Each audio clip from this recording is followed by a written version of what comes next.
आखिर क्यों युधिष्ठिर ये जताने के प्रयास में लगे रहते थे कि कर्ण अर्जुन से श्रेष्ठ है?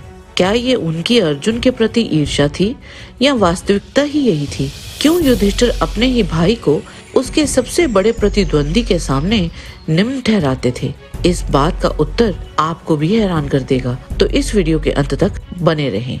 महाभारत का अध्ययन करने से ये प्रतीत होता है कि युधिष्ठिर को कभी भी अर्जुन के पराक्रम पर पूर्ण विश्वास नहीं था, क्योंकि कुछ लोग ये मानते हैं कि युधिष्ठिर का कर्ण की निरंतर प्रशंसा करना अर्जुन को प्रेरित करने और उसे सफलता दिलाने का एक माध्यम था, परंतु महाकाव्य में ऐसा कभी भी प्रतीत नहीं हुआ। जब से कर्ण ने रंगभूमि में प्रवेश किया, तब से युधिष्ठिर ने अपनी मन की शांति को खो दिया और कर्ण को अर्जुन से श्रेष्ठ योद्धा मान लिया। दिलचस्प बात यह है कि अर्जुन ने कभी अपने ज्येष्ठ भ्राता द्वारा कर्ण की अति प्रशंसा की परवाह नहीं की। ये स्वीकार करना होगा कि कर्ण ने भी अर्जुन की तरह धनुर्विद्या की बारीकियों और सूक्ष्मताओं में महारत प्राप्त की थी। अर्जुन और कर्ण दोनों ही अपने समय के सर्वश्रेष्ठ धनुर्धर थे, लेकिन यहाँ हमारा उद्देश्य इन दोनों के शौर्य की तुलना करना नहीं है, बल्कि हम ये समझने का प्रयास कर रहे हैं कि युधिष्ठिर की ऐसी धारणा के पीछे क्या कारण था। ऐसा क्या कारण था जिसने युधिष्ठिर को ये विश्वास दिलाया कि कर्ण ही उनके और अर्जुन के लिए सबसे बड़ा संकट है। आश्चर्य की बात यह है कि अर्जुन द्वारा कर्ण पर प्राप्त विजय भी युधिष्ठिर में आत्मविश्वास नहीं जगा सकी। महाभारत के वन पर्व अध्याय 36 के अनुसार जब अर्जुन पाशुपतास्त्र प्राप्त करने गए थे, उस समय युधिष्ठिर ने भीम से कहा, यद्यपि पितामह भीष्म, आचार्य द्रोण तथा कृपाचार्य का आंतरिक स्नेह धृतराष्ट्र के पुत्रों तथा हम लोगों पर एक सा ही है, तथापि वे राजा दुर्योधन का दिया हुआ अन्न खाते हैं, अतः उनका ऋण अवश्य चुकाएंगे। वे सब के सब दिव्यास्त्रों के ज्ञाता और धर्मपरायण हैं। मेरी बुद्धि में तो यहाँ तक आता है कि इंद्र आदि संपूर्ण देवता भी उन्हें परास्त नहीं कर सकते। उस पक्ष में महारथी कर्ण भी है, जो हमारे प्रति सदा अमर्ष और क्रोध से भरा रहता है। वह सब अस्त्रों का ज्ञाता, अजेय तथा अभेद्य कवच से सुरक्षित है। सूत पुत्र कर्ण के हाथों की फुर्ती समस्त धनुर्धरों से बढ़ चढ़कर है। उसका स्मरण करके मुझे अच्छी तरह नींद नहीं आती। जब युधिष्ठिर इस प्रकार बोल रहे थे, तब तक अर्जुन ने कर्ण और अन्य कई योद्धाओं पर विजय प्राप्त कर ली थी, जिनमें देवता भी शामिल थे। आइए विस्तार से जानते हैं तब तक अर्जुन की उपलब्धियों के बारे में। अर्जुन ने अंगार पर्ण को बिना धनुष हाथ में लिए ही पराजित किया। अर्जुन ने मछली की आंख का भेदन किया, जिसे कर्ण नहीं कर सके। अर्जुन ने स्वयंवर के बाद हुए युद्ध में कर्ण को पराजित किया। अर्जुन ने खांडव वन दहन के समय इंद्र और अन्य देवताओं को पराजित किया। अर्जुन ने अपने दिग्विजय अभियान के दौरान कई राजाओं को परास्त किया। उत्तर कुरु तक पहुंचकर अनेक कर एवं भेंट प्राप्त की और धनंजय की उपाधि अर्जित की। परंतु इन सभी विजय गाथाओं के बावजूद युधिष्ठिर का विश्वास अर्जुन पर बढ़ा नहीं। इसके विपरीत युधिष्ठिर कर्ण की धनुर्विद्या की प्रशंसा करते हुए उसे धर्मश्रेष्ठ धनुर्धर मानते हैं।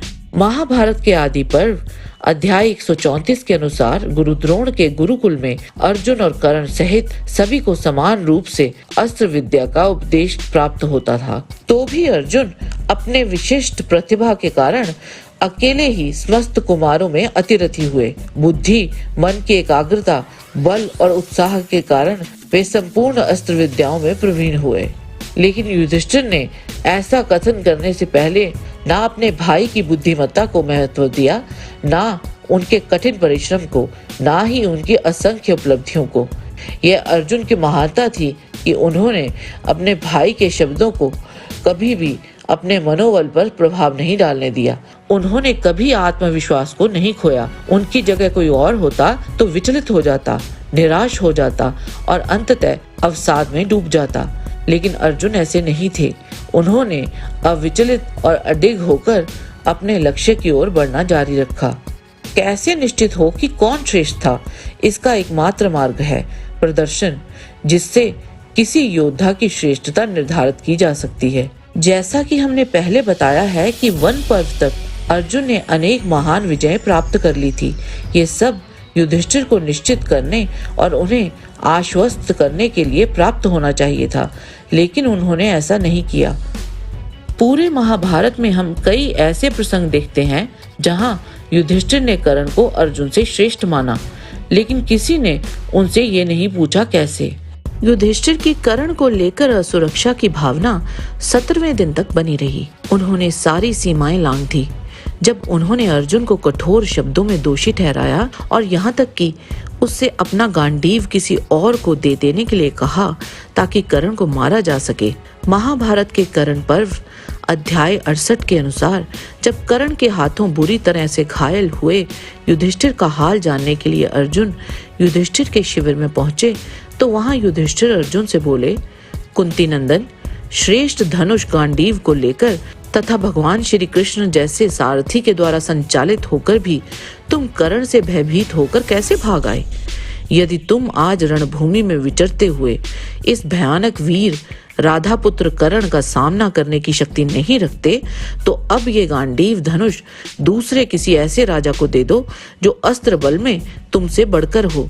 दुरात्मा राजपुत्र, यदि तुम 5वें महीने में माता के गर्भ से गिर गए होते अथवा माता कुंती के अष्टदायक गर्भ में आए ही नहीं होते, तो वह तुम्हारे लिए अच्छा होता, क्योंकि उस दशा में तुम्हारे युद्ध से भाग आने का कलंक तो नहीं प्राप्त होता।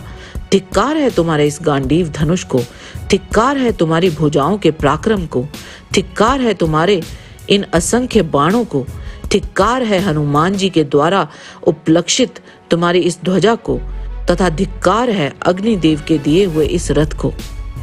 ये थे युधिष्ठिर के शब्द अर्जुन से युद्ध के 17वें दिन।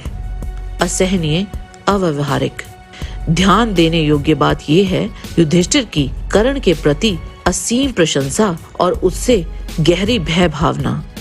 अंततः युधिष्ठिर ने कर्ण को बेहतर योद्धा क्यों माना? इस विषय पर कई बार गहन विश्लेषण करने के बाद हम इस निष्कर्ष पर पहुंचे कि यह उनके मनोवैज्ञानिक भय का परिणाम था। भीष्म, द्रोण तथा यहाँ तक कि अश्वत्थामा जैसे वीरों ने भी पांडवों को भारी क्षति पहुंचाई, लेकिन युधिष्ठिर ने उनके प्रति कभी वैसा भय प्रकट नहीं किया जैसा कर्ण के प्रति था। जय श्री कृष्ण। आज के वीडियो में बस इतना ही। आशा करते हैं कि आपको हमारा ये वीडियो पसंद आया होगा। कृपया इसे लाइक और शेयर अवश्य करें। किसी भी प्रकार की त्रुटि के लिए आप सबसे क्षमा याचना करते हुए आपसे निवेदन है कि प्रेम पूर्वक परमपिता परमात्मा को मन में धारण करें और बोलें, वैदिक सनातन धर्म की सदा ही जय।